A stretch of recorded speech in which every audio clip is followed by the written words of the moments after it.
यदि आप किसी बड़े ओहदे पर हो तो आपको आम जनता को गाली देकर थप्पड़ लगाने का लाइसेंस मिल जाता है। फिर थप्पड़ लगाने के बाद थप्पड़ खाने वालों को ही सलाखों के पीछे भेज दिया जाता है। ऐसा ही मामला आया है राजस्थान के भीलवाड़ा में एक पेट्रोल पंप से, जहां सीएनजी लेने के लिए एसडीएम छोटू शर्मा रुकते हैं और इस दौरान पंपकर्मी पर रौब जमाने लगते हैं। तुझे पता है ये किसकी गाड़ी है? मैं एसडीएम हूँ यहाँ का। यह कहते हुए एसडीएम साहब पंपकर्मी को दनादन थप्पड़ जड़ दिए। जवाब में पंपकर्मी ने भी एसडीएम साहब का गर्मी उतार दिया। एसडीएम ने यहाँ करा, तेरे को तो पहले तेरे को पता नहीं है गाड़ी लगी हुई है, खोला के आपने खोला के, अरे ऐसे क्या कर दे रहे क्या धक्का क्यों दे रहे हैं? गाड़ी आपने खोला के मेरे को मारी एसडीएम को आपने लेकिन थप्पड़ कांड से पहले वाले वीडियो में यह साफ देखा जा सकता है कि एसडीएम की कार पंप पर रुकती है, फिर पंपकर्मी फ्यूल कैप खोलने का इंतजार करता है, लेकिन जब कैप नहीं खुला तो इस बीच पंपकर्मी पीछे खड़े वाहन में सीएनजी डालने लगता है। फिर क्या, छोटूलाल शर्मा एसडीएम पद का धौंस जमाने लगे। वो अलग बात है, एसडीएम साहब भी कूट दिए गए। कुटाई के बाद एसडीएम के तहरीर पर 3 पंपकर्मियों पर मुकदमा दर्ज करके जेल भेज दिया गया। फिलहाल सफाई में एसडीएम का कहना है, और हमारी गाड़ी से पहले एक गाड़ी को भरा उन्होंने, जो कि हमारे पीछे साइड में थी, लेकिन उसको निकाला उन्होंने। फिर बाद में जो मेरी वाइफ थी, वाइफ को इन्होंने कुछ इशारे किए थे। इन्होंने मेरे को गाड़ी में बताया कि ये मेरे को ऐसे गलत इशारे कर रहा है, अश्लील इशारे कर रहा है। फिर मैंने इनको कहा कि अपने को तो एक बार फ्यूल लेना है क्योंकि गाड़ी चल नहीं पा रही है। तो फिर भी उसने इंटेंशनली हमारे को सबको उतार के, मेरी गाड़ी लग गई, मेरी गाड़ी लग के हमारे को सबको दूर खड़ा कर दिया, बच्चों को, क्योंकि बच्चे रो रहे छोटे थे।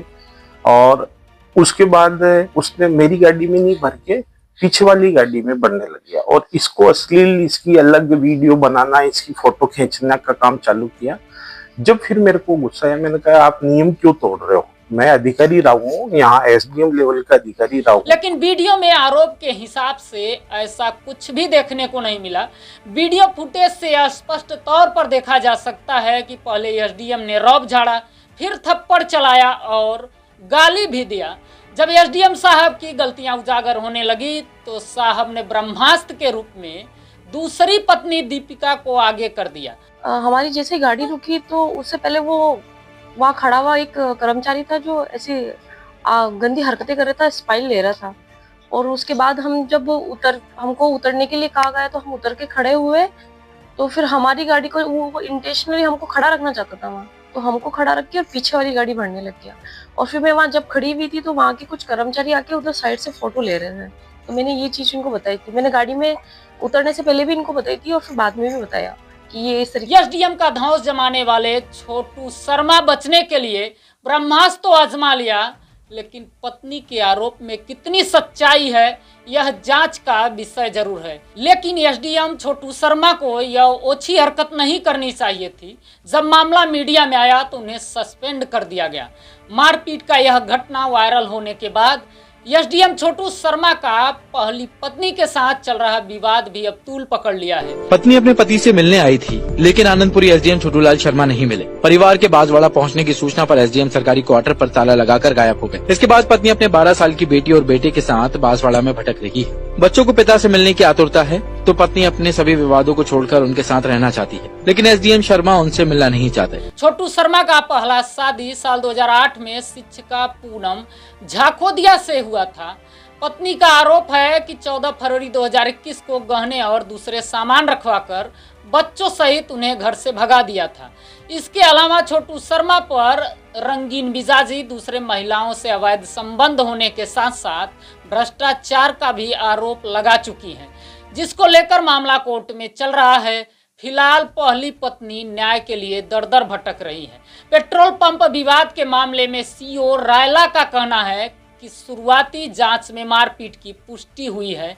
यदि शुरुआती जांच में एसडीएम और पंप कर्मियों के बीच मारपीट हुई तो मुकदमा दोनों पक्षों का लिखना चाहिए और दोनों पक्षों को जेल भेजना चाहिए। लेकिन ऐसा नहीं किया गया। जेल थप्पड़ खाने वालों को भेजा गया, थप्पड़ लगाने वालों को नहीं।